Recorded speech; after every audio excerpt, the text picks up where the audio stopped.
E a notícia é: empregada doméstica pede vínculo, recebe Bolsa Família e é condenada por má-fé. Bom, a parte autora, ela entra com essa ação dizendo que começou a trabalhar como empregada doméstica no dia 3 de setembro de 2024 e permaneceu no emprego até 30 de janeiro de 2025. Por aproximadamente, então, ela trabalhou 1 ano e 4 meses, quando foi demitida sem justa causa e sem aviso prévio. Segundo ela, durante todo esse período em que trabalhou, sua carteira de trabalho não foi assinada. Apesar disso, as duas, empregadora e a autora, fizeram um contrato de prestação de serviços domésticos. Ela tem um contrato, ok? A autora afirmou que trabalhava de segunda a sexta-feira, das 8 da manhã até as 4 da tarde e que, embora o contrato que elas fizeram lá informasse um salário de R$ 2.500, na prática ela recebia R$ 4.200 por mês.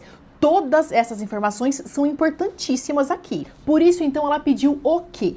A assinatura da carteira de trabalho, o vínculo de emprego com o salário de R$ 4.200, todas as verbas rescisórias e também ela pediu o seguro-desemprego. E caso a empresa não lhe desse as guias do seguro-desemprego, então que pagasse uma indenização no valor de R$ 7.000. O valor total da causa que ela pede em direitos trabalhistas é de R$ 34.357,19. A empregadora, quando foi se defender, começou a defesa dizendo um detalhe importante. Essa não era a primeira vez em que ela foi contratada pela empregadora. Na contratação anterior, que durou de fevereiro a julho de 2024, a carteira de trabalho da autora foi normalmente assinada. O contrato foi registrado no e-social, que é o sistema onde deve estar todas as contratações de todos os trabalhadores, e todas as verbas rescisórias foram pagas ao final. Quando a autora voltou a trabalhar para ela em setembro de 2024, a empregadora afirmou que tentou novamente assinar a sua carteira, agindo de boa fé. Mas, segundo a defesa, foi a própria autora quem pediu para que não registrasse ela naquele momento, alegando que estava resolvendo problemas relacionados a benefícios do governo. Diante disso, então, as duas assinaram um contrato de prestação de serviço doméstico com salário mensal de R$ 2.500. A empregadora diz que o salário dela era de R$ 2.500. Também ficou previsto neste contrato os valores referentes ao FGTS e ao INSS seriam entregues diretamente para a autora. Por isso, além do salário, a empregadora disse que pagava mais R$ 500 por mês de FGTS e INSS. Entenderam aqui? Mas foi somente depois que recebeu essa ação trabalhista aqui que a empregadora afirmou ter descoberto o que realmente estaria por trás do pedido para não assinar a carteira de trabalho dela.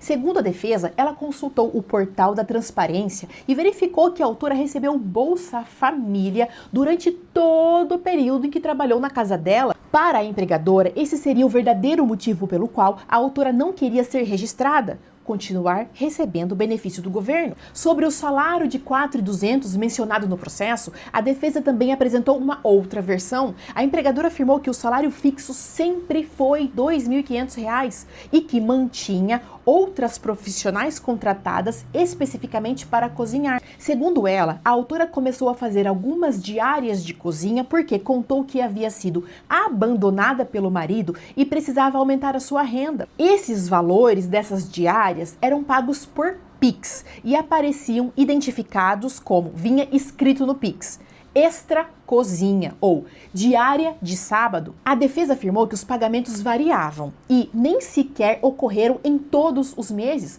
por isso sustentou que eram trabalhos eventuais e não faziam parte do salário fixo. Então ela recebia um fixo, R$ 2.500, passou a ter dificuldade financeira por conta do abandono do marido dela e ela disse que queria fazer um extra, então a empregadora falou: tudo bem, se você quiser fazer um extra, pode ajudar na cozinha e eu te pago esse extra. E agora o bololô fica ainda maior. Olha aqui. Segundo a empregadora, a autora apresentou o termo de rescisão de contrato de trabalho que ela junta no processo de forma incompleta. Estava faltando uma folha de forma proposital. Ela teria retirado justamente a primeira página que comprova ali, que mostra que o salário dela era de R$ 2.500 e todas as verbas rescisórias pagas no dia da demissão, deixando no processo apenas a folha que mostrava os descontos que foram feitos no salário dela. Então ela fez isso de forma proposital. A defesa afirmou ainda que a autora também retirou uma página do contrato de prestação de serviço e pulou diretamente para a folha das assinaturas. E o que havia nessa página que não foi apresentada, que ela tirou de forma proposital? Justamente as cláusulas que tratavam do salário dela, de R$ 2.500, e do pagamento direto dos valores referentes aos encargos sociais, ao FGTS e INSS que ela recebia. Por isso, a empregadora acusou a autora de tentar esconder informações importantes e induzir a juíza a erro para conseguir valores que, segundo a defesa, já haviam sido pagos. Diante disso, então, a empregadora pediu para que a juíza condenasse a autora em litigância de má-fé, que é justamente quando uma das partes age de forma desonesta no processo, mente em juízo, oculta informações importantes para se beneficiar. Também pediu que o caso fosse levado para as autoridades competentes e ao Ministério Público Federal para apuração de possíveis crimes de falsidade ideológica e uso de documento adulterado. A juíza explicou que não havia dúvida de que a autora prestou sim serviço para a empregadora. A discussão aqui agora é com relação ao salário. A autora dizia que recebia R$ 4.200, mas a empregadora apresentou o contrato, aquele contrato que elas fizeram, e as transferências bancárias realizadas de R$ 2.500 para a autora. Os comprovantes mostravam que os pagamentos do salário era sim de R$ 2.500 e que esse extra que ela fazia para ajudar na cozinha, essa diária, também foi comprovado através do Pix que a empregadora junta no processo. Então ficou comprovado o salário de R$ 2.500. Sobre o FGTS, a juíza determinou que a empregadora regularize os depósitos referentes ao período que foi reconhecido, que tem que assinar a carteira de trabalho e tem que fazer os pagamentos na conta vinculada da autora. Mas no cálculo, olha só, vai ser descontado R$ 9.000 porque a empregadora já fez estes pagamentos, tá bom? Assim, depois dos cálculos, será verificado se ainda existe alguma diferença a ser depositada. Agora a sentença vai falar sobre o seguro-desemprego. Lembra que a autora pediu as guias do seguro ou uma indenização no valor de R$ 7.000, caso a empregadora não desse as guias para ela? A juíza destacou que os documentos retirados do portal da transparência comprovaram que a autora recebeu mensalmente o Bolsa Família durante todo o período do contrato, de 2024 a 2026. Segundo a decisão, foi a própria autora quem exigiu que o contrato permanecesse sem registro para continuar recebendo o benefício do governo. Por isso, a juíza afirmou que ela não poderia ter pedido que o contrato ficasse sem registro e depois procurar a justiça para pedir uma indenização justamente pela ausência do registro que ela própria pediu. A decisão aplicou o entendimento de que ninguém pode se beneficiar de uma situação irregular que a própria pessoa criou. Além disso, a juíza entendeu que, naquele caso, o recebimento do seguro-desemprego era incompatível com o recebimento simultâneo do Bolsa Família. Por esses motivos, então, negou tanto a entrega das guias quanto a indenização de R$ 7.000. E ainda, ela vai falar aqui agora sobre a adulteração dos documentos que ela junta no processo. A juíza comparou os documentos apresentados pela empregadora e pela autora. Segundo a sentença, a autora juntou somente a última página do termo de rescisão, que mostrava os descontos, e deixou de apresentar a primeira página, onde apareciam o salário de R$ 2.500 e verbas rescisórias que foram pagas já.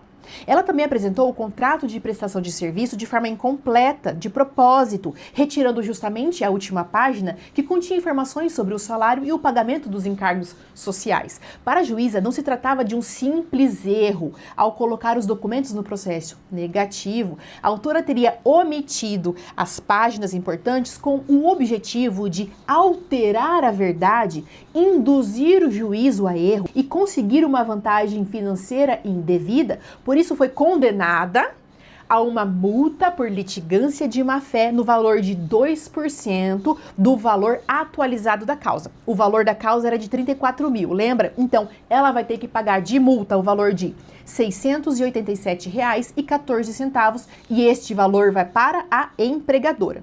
Por fim, a juíza esclareceu que conseguir um emprego com carteira assinada não causa automaticamente o cancelamento do Bolsa Família. Essa informação é importante. Porém, qualquer mudança na renda da família deve ser informada ao governo e existem limites para a manutenção do benefício. Como a decisão concluiu que houve uma conduta fraudulenta, foi determinado o envio de um ofício ou documento, onde lá está todo o processo e ele vai ser enviado ao Ministério do Desenvolvimento e Assistência Social para verificar se os pagamentos foram corretos e, se for o caso, cobrar a devolução dos valores recebidos irregularmente do Bolsa Família. Também foi determinado o envio de um ofício para o Ministério Público Federal para investigar possíveis indícios do crime de estelionato contra o patrimônio da União. A autora não gostou nada disso, recorreu para o TRT, que agora aguarda a decisão do recurso dela. Me diga aqui o que foi que você achou desse caso que eu te trouxe hoje.